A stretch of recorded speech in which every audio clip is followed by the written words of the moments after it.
If you can believe it, it's week 36 in the year. I'm not going to start taunting you yet with how many sleeps till Christmas, but I'm pretty sure it's not many anymore. So it's getting pretty exciting. And even more exciting to me personally is there's actually only 5 sitting weeks left in the year. So 5 more times down to Canberra to work with the government on the agenda that I'm still pushing them to try and pursue. To be honest, it's a really interesting time down there.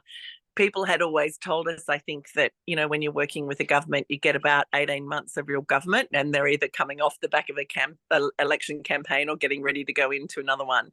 And it certainly feels like the electioning mode is kicking off good and proper down in Canberra in terms of the existing government, which is frustrating because there is still a lot of legislation that this 47th Parliament needs to prioritise and get through.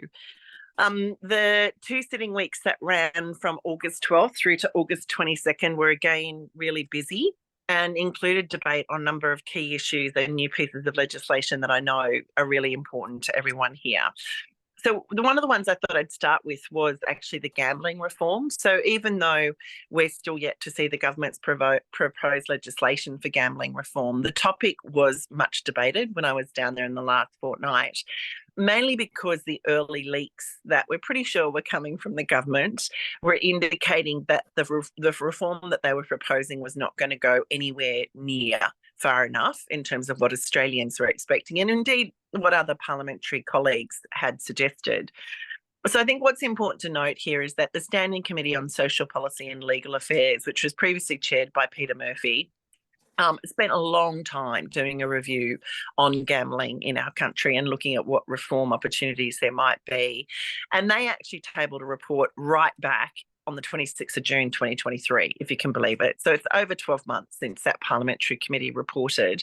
And that parliamentary committee actually recommended 31 recommendations. And I've been through that report line by line. It's an infinitely reasonable review. And I think that committee actually did a really good job of looking at the line that the government could walk. Now, the committee recommended everything from the Australian government working with states and territories to develop a comprehensive national strategy on online gambling harm reduction, all the way through to establishing a national regulator, and one that I quite like, which would be applying levies to those operating in this field to fund the necessary health and education interventions that we need. Concerningly, the balloons, as I've come to call them, which are those idea bubbles that seemingly leak into the media and everyone goes, oh, where did that come from? And the government denies it ferociously, but I'm pretty sure it's the government that's soft-sounding us all.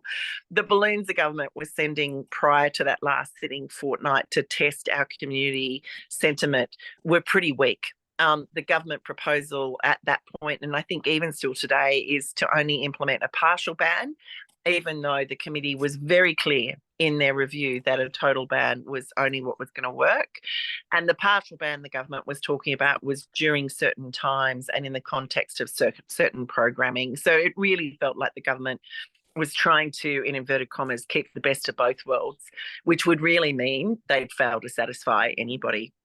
Myself and others from the crossbench had a specific meeting with the Communications Minister, Michelle Rowland, and that gave us an opportunity to actually try and get a better understanding of how far the government was prepared to go. And I think what it also did was gave us an opportunity to really push the government on behalf of our communities and to say that our communities were not going to accept a half-baked offer in this space. So I think we've seen a little bit of moderation since in terms of the government's messaging. They're starting to talk a little bit harder, but there is no doubt we've still got a lot of work to do if we want to see significant gambling reform. I think this is a particularly interesting debate for me because, as many of you would know, I worked in the tobacco cessation campaigns way back in the late 80s, early 90s and into the 2000s. So, in fact, many of the strategies that I think we're seeing the gambling companies currently use are identical to what the tobacco companies used when we were trying to get tobacco advertising banned. So that was a really interesting conversation for me to have with the minister, with Minister Rowland, because I was actually able to say to her, look, through lived experience, I can tell you this is exactly what's going on. And she actually really appreciated that. And we had a particularly interesting conversation around how we were able to shift the cost burden of tobacco to actually get the tobacco companies stumping up more to help us cover the costs of tobacco disease. And we talked about that within the context of what that might set as an example for gambling. So that was really good. And the other thing that was really a key focus for me in the last two sitting fortnight was advocating for a more tolerant, compassionate and respectful community. It was incredibly high on my agenda, and that meant I worked with a variety of organisations, whether it was, there's an organisation called Together for Humanity, which I've done a little bit of work with now, particularly since the Hamas's attacks in Israel on October 7. The reason I love working with Together Humanity is their establishment story sounds a little bit like the punchline of a joke, in that it literally is, what would happen if a rabbi, a Catholic priest, and an imam all met in a bar and they decided to set up an organisation. What would that organisation look like? That is Together for Humanity, and they focus a lot on education across the community and specifically in schools to try and deliver understanding and greater tolerance. So they were in Parliament House, so I sponsored them to come down and actually have a full day Futures Leader meeting down there, and it was fabulous because a lot of the other parliamentarians dropped by to actually see those young people. So 2 big ticks in terms of young representation and also cross-party political engagement. The other group I did a lot of work with in the last 2 weeks was the Hazara community. As many of you would know, came out of Afghanistan. If you can believe it, the first sitting Monday of the last sitting fortnight marked 3 years since the fall of Kabul.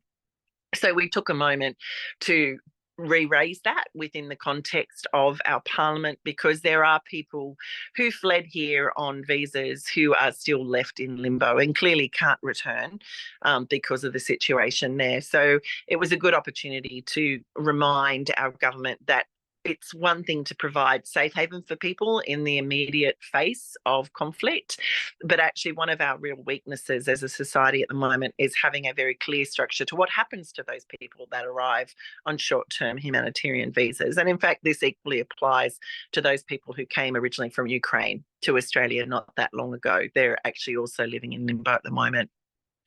I spoke to 3 private members' motions during the sitting fortnight. The first one was one that I moved personally, and it actually focused on the politicisation of tax reform and the fact that it is because of that politicisation, it's actually holding our country and our economy back. I specifically let in around the process of politicisation most frequently being felt by small to medium-sized family businesses, particularly through their contact and engagement with the Australian Tax Office. And the motion that I moved called on the government to recognise the importance of improving productivity within the small to medium business sector and to ensure that the ATO is working with businesses towards that outcome rather than against it. And that motion for me was prompted by a lot of incoming mail that I've had in the electorate and lived experience as well. My youngest brother is an accountant up in Newcastle, and as you guys know, my mum and dad are both in small businesses still, as is my ex-husband. And unfortunately, I was just hearing more and more reports of the ATO reaching out to small to medium-sized family businesses in particular, pursuing quite modest debts with very little notice, and with the actual threat being insolvency, to put the businesses straight into insolvencies. So the motion went really, really well. Allegra seconded that motion for me, and it's actually prompted a conversation for us now with the Treasurer and the Assistant Treasurer around what is actually going on with the ATO and how they're being instructed. I then second a motion moved by Graham Perrott, who's the member for Moreton on the government side, and that motion marked the 75th anniversary of the Modern Geneva Conventions, and that happened to coincide with the 110th birthday of the Australian Red Cross. So again, it was a good opportunity for me to speak out about Australia's reputation as a leader in international human rights, but the fact that we seem to be losing our way a little bit at the moment, particularly as it comes to the consistent application of things like the Geneva Conventions and international humanitarian law. And the final motion was a motion moved by Zali Steggall, and again, I seconded that motion. That motion called on the government to recognise that we must do far more to ensure we have fully embraced and implemented our climate risk adaptation, with the motion specifically focusing on the importance of getting our insurance environment settings right and on our building and construction codes and practices. It was really concerning. I actually had an opportunity over the couple of weeks to have a number of briefings looking at the financial risk of climate adaptation and mitigation. And I think one of the things I found most terrifying was the reports from the insurance sector about the number of homes that they expect to be unemployable within the next 5 to 10 years. We're talking about 250,000 homes across the country will no longer be able to be insurable. So I think that it's intrinsic upon all of us, and particularly our government, to be looking more directly at climate adaptation and mitigation. It also was particularly timely for me because I'd met with groups of people from both the Lismore region and also down the South Coast region who have experienced significant bushfires in the years since 2018. And actually, I was flummoxed by the number of people who still have not moved back into their homes. They still don't have homes to live in. They're living in caravans and temporary residences. And many of them aren't convinced that they should be rebuilding on the zones where they were previously wiped out because they continue to be at risk.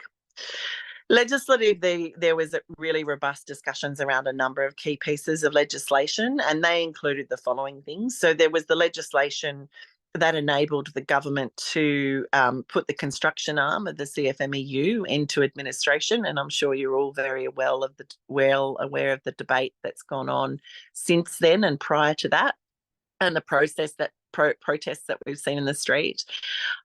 Honestly, I believe that was the best course of action. I know there was lots of debate around whether the union should just be deregistered.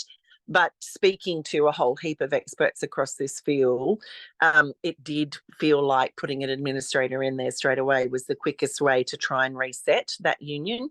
Having said that, my biggest concern is the longer term, because I think you can send in somebody with a broom to sweep it clean, but how do you make sure the processes are in place to keep it functioning on the longer term? And I don't think the government has got a solution for that yet. So that conversation is ongoing. The Future Made in Australia legislation came into the House, and that's been really hotly contested and debated as well. Arguably, the Future Made in Australia legislation is our answer to the American Inflation Reduction Act. And importantly, it's our answer in that it's meant to help identify areas where we have a competitive advantage in industries that will enable us to decarbonise our economy. I think one of the biggest challenges here is that there's already 3 or 4 projects that have been announced that will receive funding under the Future Made in Australia model, but those projects actually haven't gone through the National Framework Assessment process, which is actually at the heart of the legislation. So that to me is incredibly problematic, that the government sort of jumped the gun on these 4 projects. Those projects include the making of solar panels here on Australian shores. And so there is a lot of pressure being applied to the government at the moment from myself and others on the crossbench to, at the very least, put those projects back through their own assessment process to prove up to the economy and to all of us that actually those projects would have made it through regardless of the legislation not having been in place. And the other sort of quite significant piece of legislation that came through was a piece of education reform legislation for the university sector. Again, I'm sure you guys have probably heard the news of the government wanting to cut international student numbers.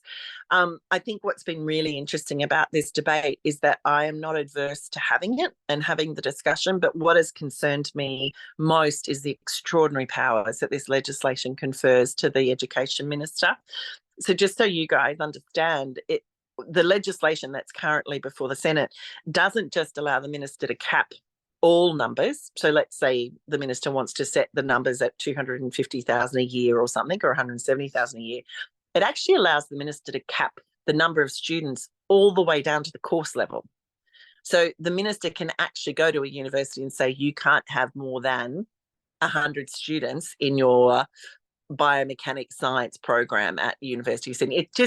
It blew my mind, and still kind of does my head in a bit that the government would think that an education minister is best placed to be telling universities what sort of intake they should be having all the way down at the class level. And I guess I have a meeting coming up with the education minister when I'm in Canberra next week to talk about this, because I am actually concerned. I don't think the discussion we're having is the reality that I know as a mum with 2 children in the university sector at the moment and one not far from it, that international student fees contribute an extraordinary amount to university income at the moment, and that income enables those universities to provide services to my kids, to our domestic kids. Without that income, I do think that the knock-on effects will actually be domestic. I think our domestic students will start to not be given opportunity to do the coursework that they want to do. So I'm meeting with the Minister to talk about that.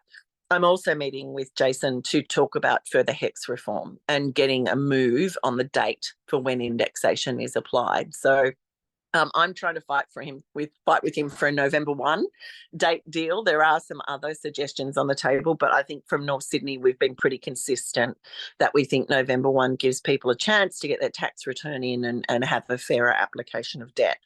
And Jason, Minister Kylea has been really good working with me. He does listen and he does respond. So I'm looking forward to that meeting.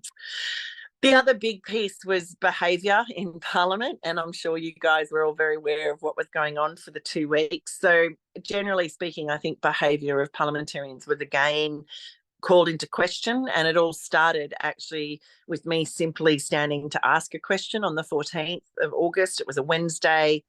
I literally got to my feet and I hadn't even gotten 3 words out of my mouth, and the cacophony coming in the chamber was such that nobody could hear me. And the Speaker intervened, asked me to take my seat again, and then there was this general call out, not only from the Speaker, but also from the Leader of the House, from the government side, to say that it had been noticed that this kind of harassment and bullying was getting louder and more aggressive, particularly when members of the crossbench stood up. So that was the Wednesday. On Thursday, it just got even worse when Zali Steggall stood up to speak on a motion that the government was moving around whether or not Australia should be accepting refugees from Palestine. And I think in hindsight, what was really interesting is the experiences that myself and others on the crossbench had that week really then laid the groundwork for the government the following week has now provided their legislation to establish a thing called the IPSC, which is basically a body which is supposed to come into effect to actually be able to sanction parliamentarians when their behaviour is contrary to the draft codes of conduct that we were instrumental in drafting. So you guys might remember way back when I was just a brand new parliamentarian, I dived into a task force to help draft the codes of behaviour. So we were elected in the end of May. By November, the people that I worked with had tabled draft behaviour codes, which was quite extraordinary. It was rapid work. And amazingly, we managed to keep all parties at the table and got it through as a 100% consensus report. That report has been stuck then at the next level with the parliamentary leadership team for the last 2 years. And we're now only just seeing this legislation. My honest assessment of the legislation is that it's a little bit like a very weak, milky cup of tea. It's not great, and I don't know how effective it's going to be. So we're expecting that legislation to come up again next week. And myself and others on the crossbench will be working to try and strengthen it, because I think this legislation is very similar in terms of its importance when it comes to the integrity of politics as the National Anti-Corruption Commission legislation was. You know, the worst thing we could do is get a body like this in place that actually is completely ineffective because it doesn't have teeth. So I'll be fighting to increase the transparency and accountability around it. And actually, honestly, I don't think I'm going to be very popular with my colleagues, because the other things I'm really going to be leaning on is the recommended sanctions for when a parliamentarian is found to be in breach of the behaviour codes, which is kind of really interesting because it seems that many people who've been in Parliament for a really long time don't want to talk about what should happen if they're naughty. So I think me coming in fresh, kind of knowing what happens if we misbehave in a normal work environment, I'm kind of saying, well, we should expect the same treatment in a parliamentary environment. On the climate front, so leading with our headline issue, I think I really enjoyed was a number of fantastic education and roundtable events. And particularly, I'm really excited. So for North Sydney, we actually hosted the Australian Academy of Technology, Sciences and Engineering, also known as ATSE. And they came in and took the Parliament through a really incredible report that they've just produced about small modular nuclear reactors. Now, you guys know nuclear energy has been the topic of discussion for the last 3 months. Should Australia pursue it? Should Australia not pursue it? One part of politics wants to tell us it's our solution here and now. The other side of politics is trying to avoid it. And I guess what I was trying to do was to put aside all the politics and actually get the scientists in and the engineers in to tell us what is the opportunity here? Does it even really exist? And I think it was so valuable to have that perspective in the House. So no agenda came with the engineers and scientists who came in, they just came in with the facts. And the facts were pretty clear. I mean, they did say that there may come a time when nuclear energy is something Australia wants to explore, but that time will not realistically be before the mid-2040s, because we should be entering a mature market if we enter it at all. And there is no line of sight for small modular nuclear reactors in the next 5 to 10 years to 20 years in Australia. Given that, they are not a solution to our current energy crisis, so we need to keep on the pathway when it comes to renewable energy. What I loved about hosting that event was that we actually ended up with MPs from all sides of politics, which was great. And in fact, we actually had even members, so Ted O'Brien, who is the Shadow Minister for Energy on the opposition side, sent his staff along to the briefing, which is unheard of. We had Dutton staff in the room. We also had Dan Rapachuli from the Hunter there in the room, and we had government staff there. So we actually played, I think, a really important role of just bringing the evidence into the House without the political rhetoric. So I was really, and I just massive shout out Catherine Woodthorpe, who was the chair of the KTAL campaign when we ran. Catherine is involved. She's the chair with ATSI, and she was there and she helped me set it up. So massive thank you to Catherine for that. I also hosted a briefing from the Pew Charitable Trust on the work that they've been doing with stakeholders on the 30 by 30 commitment. So I don't know how much you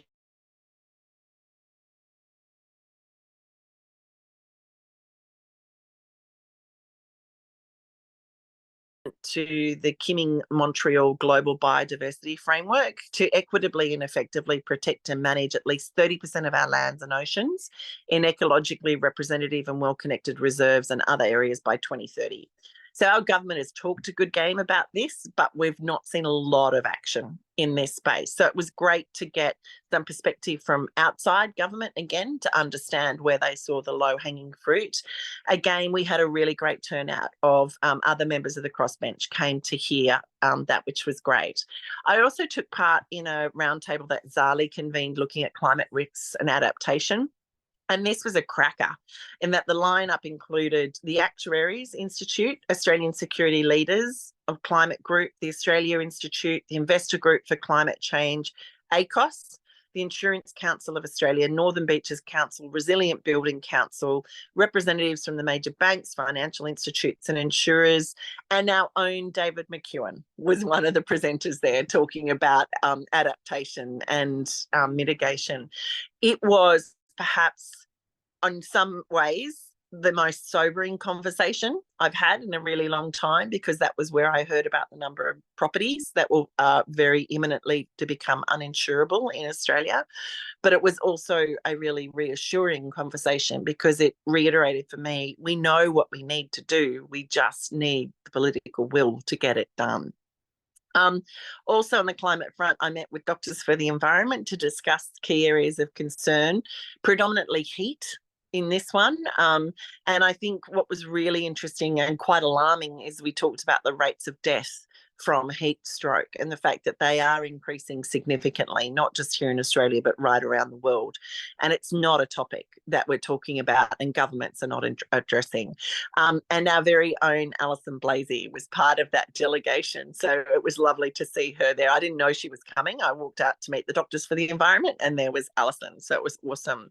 I also met with key players in the climate risk finance and insurance sector to understand the challenges that we're facing there and what we need to see our government do more of to ensure that we are planning appropriately for climate adaptation and mitigation.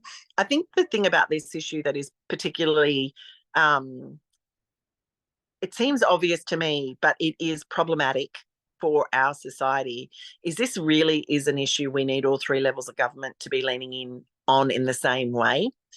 The federal government can't make the things happen that we need to happen if local governments are approving land for building in areas that should never be approved. Similarly, we can't have state governments pushing for high density in inappropriate building zones. So I think that's going to be a real challenge for our country in the next sort of 5 years to 10 years, is to how to actually work out how to get these three levels of government singing from the same song sheet. In terms of the cost of living, the data is still not good. It is still 1 in 8 Australians are living in poverty in Australia at the moment. The rate of homelessness is increasing exponentially. The fastest growth of homelessness is women over the age of 55, which I think is interesting. I continue to push the government to lift the job seeker rate to 90% of the pension. And I'll be working with ACOS again next week when we go down to Canberra to launch yet another report for the government, looking at the economic upside of doing something in that space. So I watch this space for more news. I'm really hopeful that the squeaky wheel will get some oil. In terms of women's economic security and gender equality, I attended a really amazing briefing on women's maternal health, specifically looking at outcomes for First Nations women who, did you know, are 3 times more likely to die in childbirth than non-First Nations women, and whose babies are twice as likely to die in the first year of life. So it's quite extraordinary that we have these maternal and infant statistics in this country and we're not talking about them. So the session I attended focused on how we could improve health outcomes for First Nations mothers and babies and reduce neonatal and child mortality rates, and how critical that is for us to actually close the gap, which is what we talk about a lot. One of the strategies that's been really effective and that's demonstrated to have improvements in health outcomes for mothers and babies is midwifery, continuity of care. I know it's a hard word to get my mouth around, Susie, don't laugh at me. Midwifery, continuity of care, with numerous studies finding that midwifery-led continuity is associated with substantially better perinatal health outcomes and cost savings to the health system. But despite these findings and substantial poorer health outcomes for First Nations, fewer women are having First Nations babies are accepting that or are receiving that culturally safe continuity of midwifery care. So it was amazing to hear from people. Professor Helen McLaughlin was there, Auntie Gina Bundle was there, Ms. Kelsey Moore was there, and it was really interesting to hear their thoughts. There is a really innovative program that's currently running in Victoria. It's called Bangaruk Yorongi. And what's amazing is the substantial impact that that is having. So I will become part of a group that will be advocating at the national level to get that model replicated in other key centres around the country. I also have done a lot of work recently with our community legal centres, who some of you may know, it's not getting a lot of press, but literally their funding runs dry as of December this year. And the federal government is currently in negotiations with states and territories to put in place a new national funding arrangement, but there is hesitancy to fund these centres to the dollar value that they need. Now, for a government that says it takes women's safety seriously, this is not an area that we can skimp on, with a significant portion of the legal work being done by community legal services actually being to support women and children who are fleeing violent situations. Then on the 16th of August, as a complete aside, I flew from Canberra to Melbourne to speak at the International Women's Forum, where I joined my crossbench colleagues, Zoe Daniel and Monique Ryan, to discuss our experiences in Parliament and to talk to that incredible room of women about how people could actually help us as we try and drive greater ambition at that federal parliament level and faster rates of change. I unashamedly was there on a recruitment drive, trying to encourage as many women as possible to consider giving it a go. In terms of, putting their hand up for political representation. I still think a lot of people think myself and my colleagues are crazy, but I think if we keep showing them that we've managed to maintain our sanity in this term of government, hopefully it will act as an incentive for others to follow us in. So it was great to have that experience. I wouldn't normally do stuff like that, but it was a good opportunity to go and speak to a room of people who were really well connected and I think could help drive us further. In addition, for small businesses, onto the next topic. So in addition to the private members motion that I mentioned a little bit earlier, I also met up with Luke Arkenstrach from Cosboa and attended an event that they had with small business owners to see again how I might be able to help to make sure that the government isn't overlooking small to medium-sized businesses. And because I do think, as you would have all heard in the media today, our economy is stalling. It's really flatlining, and we need to find ways to help Australians increase their productivity and their satisfaction within their work environments. I just think my background is too strongly in small to medium size and family businesses. I want to make sure they don't get left out in the cold as large businesses get so much of the government attention. Pivoting to human rights then, which you guys know is something I'm incredibly passionate about. So on World Humanitarian Day, which was Monday the 19th of August, I reintroduced my private members bill to put an end to indefinite and arbitrary detention, both onshore and offshore, and to stop the government from detaining children seeking asylum in any detention centre. The bill was updated. I tabled that bill almost 12 months ago. It had timed out, so I retabled it to reflect where we are in a number of situations. It was really well received, with a significant amount of attention, not only in Parliament House, but actually also through the media. I was particularly chuffed this time around. Even channels like Triple J, The Hack, were keen to talk about it and to talk about what it means. On the same day, I actually worked with the Asylum Seeker Resource Centre to accept a petition with thousands of signatures calling for all of those who'd been failed by a flawed immigration system called Fast Track. It was a fast track assessment system.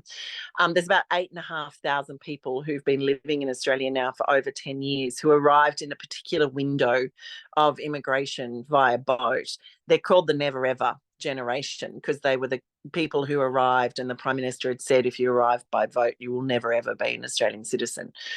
To me, that is egregious, given that most of those people have now been here for over a decade. And in fact, tragically, that work has continued to be incredibly topical over the course of the last week, with a young man called Mano Youngalingam, taking his own life in Melbourne last week. So Mano was a Tamil refugee, had arrived here as an 11-year-old with his family. He was 23 when he took his own life because he was still living on a bridging visa, was part of his troubles. He'd been fighting with the government and advocating to the government to say, look, all I know is Australia. And yet he was still living with this threat of being returned to Sri Lanka with little to no notice. He also obviously had no work rights and hadn't been able to access Medicare or study since he'd timed out of normal high schools. I'm actually really chuffed, and I think this shows how far we have actually moved the dial in Parliament, because I took that and wrote an open letter to the Prime Minister and the new Immigration Minister, Tony Burke, calling on the government to finally put an end to this really dark chapter in our international human rights record. And we got 25 other members of Parliament and senators signing on to that letter. Now, if I tried to write that letter even 12 months ago, I think I would have struggled to get 8 or 9 signatures. So it really brought home to me that the fact that we keep turning up and talking about who we want to be, like trying to really encourage people at the government level to see this as a reflection on our very nature and the values that our country holds. It's really is good work. Thanks, Jane. Yeah, it is excellent work. And I'm really grateful to my team for continuing to push around it. And, I think Australians are starting to be heard. I think the other thing about these 8,500 people that I just want to make really clear, these people are paying taxes, because they've set up their own small businesses to keep themselves going. Charities can't fund them. They don't get government funding. So they're paying their taxes, they're contributing to our society, yet our government keeps telling them they're non-people, they're ghosts in our society, and denies them essential accesses like education and Medicare. So it is time. And this government told us they would fix this when they came to power. So this is one thing I would like to see them do before this 47th term finishes. Also, during the week, I hosted Amnesty International in the House so they could speak to parliamentarians and other advocates about the potential for and the importance of a Human Rights Act here in Australia. As you guys know, we are the only developed democracy in the world that doesn't have our own Human Rights Act. We rely on Magna Carta for our basic human rights. There are a few rights written into our constitution, but very, very minimal. So I'll continue to push for that. So in total, I spoke 8 times in 8 days and did twice as much media, participating in about 5 times as many media conferences and press calls and interviews. It was a really hectic fortnight. In terms of intergenerational equity, I've been working actually, and I want to do a big shout out to, I've been working with people from right across our electorate and a number of organisations, including the youth mental health organisations Origin, Reach Out and Prevention United. And my work in this area has actually been to get into this whole discussion that is currently taking place around social media and the impact that it's having on youth mental health in our country. And I think for me, what has concerned me is that there seems to have been this real jump to what I think is politically expedient policy making. So, the parties have kind of capped onto this idea that we can fix this with a ban. We're just going to increase the age at which, children can have access to it, and we're just going to ban it, the old abolition argument. But again, a bit like the small nuclear modular reactors, I was really querying what evidence we had, like what evidence did we know existed. And so Origin, Reach Out and Prevention United came into the House and did a massive presentation for all parliamentarians, actually. And interestingly, they are saying that a ban will not work and it is not the way forward. Young people will find a way around it. It also negates the benefits of social media to young people in terms of providing them with a sense of belonging and providing them with valuable sources of information. And so I'm going to continue to lean in around this because I'm concerned that we'll end up with a politically expedient policy position here, policy solution that actually isn't going to help anyone in terms of improving, the mental health of young people and achieving what we need to achieve. As a sidebar, I actually forayed a little bit into arts as well. You guys know I love supporting our art organisations. The ensemble theatre in our electorate, I think, is magical and we all need to support them more. In the last sitting fortnight, I actually met with Symphony Services Australia. So I met with the Chamber Orchestra, I met with Opera Australia, really to understand what's been going on for them in terms of community support, funding support. Concerningly, they've seen reduced funding, and that reduced funding is impacting what I call the extracurricular activities they do. And I guess what was particularly pertinent for me is it's the extracurricular activities that I know many of those organisations for, because as a kid growing up in the bush, I only knew what orchestra chamber music sounded like when the Australian Chamber Orchestra came out to Coonabarabran and did a roadshow and showed me a violin and showed me a cello. So it's really interesting. I think, again, this is an area, arts funding seems to fluctuate depending on which party we have in government at which time. I'm really interested in understanding if there's a way to disconnect arts funding from political motivation. So I'm going to continue to explore that. Wrapping up on the Parliament stuff, I had a number of really interesting meetings with ministers. I met with Senator Malandiri, who's the new Indigenous Affairs Minister, replacing Linda Burney, the wonderful Linda Burney, who has definitely earned her retirement. I've been worried about Linda for most of this term. She's worked so hard. So I think it's been wonderful to watch her hand over to Senator Malandiri. And I had a great conversation with her about what she saw as the next priorities in terms of closing the gap. Murray Watt, I met with a number of times about the CFMEU, Mark Dreyfus on family law reform, Katie Gallagher on parliamentary behaviour, Michelle Rowland on gambling reform, and interestingly, Anne Ali. And actually, this was one of, I think, my most impactful meetings. I met actually with Anne about early childhood education and care services in our community, and specifically the fact that we are seeing councils in our community pull from childcare facilities.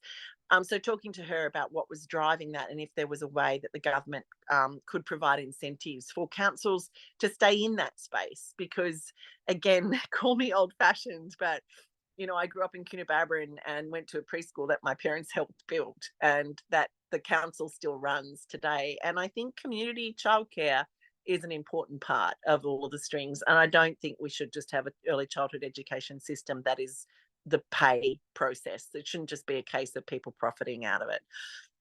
Closer to home, oh my gosh, the AEC public hearings were on the 14th of August, which was the first Wednesday of the sitting week. And our community is just extraordinary. The feedback that I got from people who spoke to the AEC, the arguments were articulate, they were compelling. We are not going to die wondering whether we did enough to protect North Sydney. So I just want to, a massive thank you to Caroline Gallagher, to Anne, to Treen, to Ben, who I just, you guys took that and ran with it. And I'm super, super proud and grateful. And to be honest, it just reminded me why I said yes when you asked me to run as your independent, because I knew I was doing it with you, not just for you. So there was a second day of hearings, which was held last week for the people who missed out on the first day. And now we wait. So the 10th of the 10th is the absolute latest. We will find out. So let's see how we go. Also, it was Armenia Independence Day on Saturday, the 24th of August, which was great to pop along in Chatswood. There was the Loretto Spring Fair, which this year was huge. There was the Mary's House Golf Day and luncheon at the Camaray Golf Club last week. And today I've kicked off with events to mark the start of the Moon Festival, one of the most important Chinese celebrations. So keep your eye out there and get out and enjoy a bit of mooncake. There's a whole heap of stuff to watch out for, and I'm just going to focus on the month of September for you. So this week, on the 5th of September, we've got a rerun of our Scams Community Forum, which was incredibly well attended last time.